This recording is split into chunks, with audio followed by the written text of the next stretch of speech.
ये ध्यान सूत्र है, meditation begins when you throw away all borrowed knowledge and start living afresh। ध्यान तब प्रारंभ होता है जब तुम सारा उधार का ज्ञान फेंक देते हो और बिल्कुल नए ढंग से जीना प्रारंभ करते हो।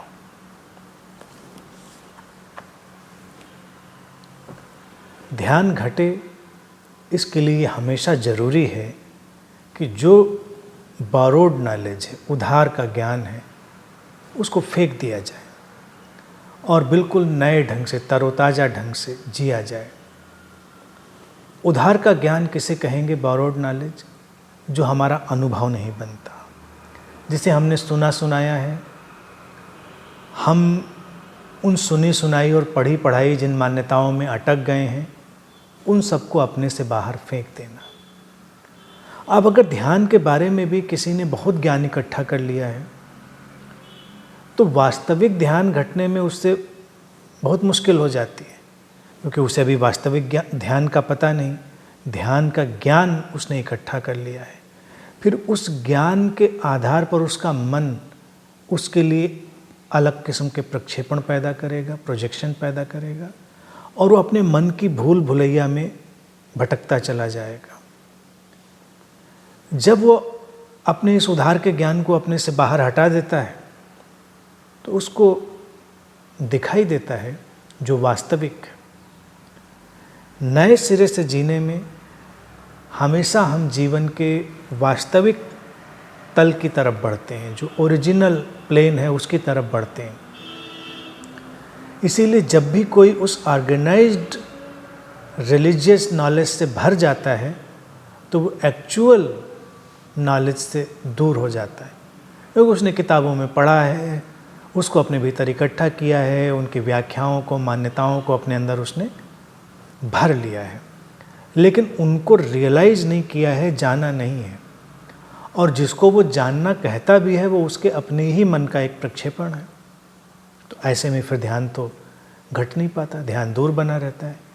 ध्यान है जीवन के प्रत्येक क्षण में बिल्कुल नए ढंग से, तरोताज़ा ढंग से जीना, लिविंग एफ्रेश जिसको सूत्र कह रहा है। जैसे ये बिल्कुल अभी अभी हुआ है, बिल्कुल नया है, इसमें कोई पुरानी चीज़ काम आने वाली नहीं।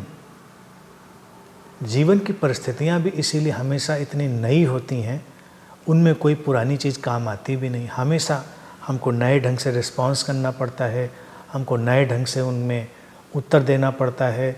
तो ये जो प्रत्युत्तर है, ये हमेशा हमारे उस क्षण से ही निकलता है, वो कभी भी उस borrowed नॉलेज से, उधार ज्ञान से नहीं निकलता। उधार ज्ञान बोझिल बना देता है, व्यक्ति को भारी बना देता है। अक्सर इस इकट्ठे किए हुए ज्ञान के बोझ के नीचे लोग दब जाते हैं। तो किसी भी साधक को ये भूल नहीं करनी चाहिए कि उस ज्ञान को वो वास्तविक ज्ञान समझ ले, ध्यान के बारे में अपनी जानकारी को वो ध्यान समझ ले। बेहतर यही होगा कि वो चले, खोजे, गिरने से नहीं डरे। नए ढंग से जब चलेगा तो समस्याएं भी नई ढंग से टकराएंगी, लेकिन कोई अड़चन नहीं। पुराने ज्ञान से जो सारभूत है, एसेंशियल है, वो हमारे प्राणों में इकट्ठा हो जाएगा। वो एक स्वाभाविक प्रक्रिया है, वहाँ तक ठीक है। लेकिन कदम कदम पर उस ज्ञान के बोझ को अपने साथ रखना वो उचित नहीं है। वो यात्रा को बहुत बोझिल बनाता है। ज्ञान हमने देखा, पढ़ा, सुना, जो भी है, उसका हमने सार इकट्ठा किया, एसेंस, और आगे चलने लगे। ऐसे चलने लगे जैसे ये बिल्कुल नई जिंदगी है, हर कदम जैसे बिल्कुल नया है। और तब ध्यान की संभावनाएं पूरी तरह खुलती हैं और ध्यान सहजता से घटता है।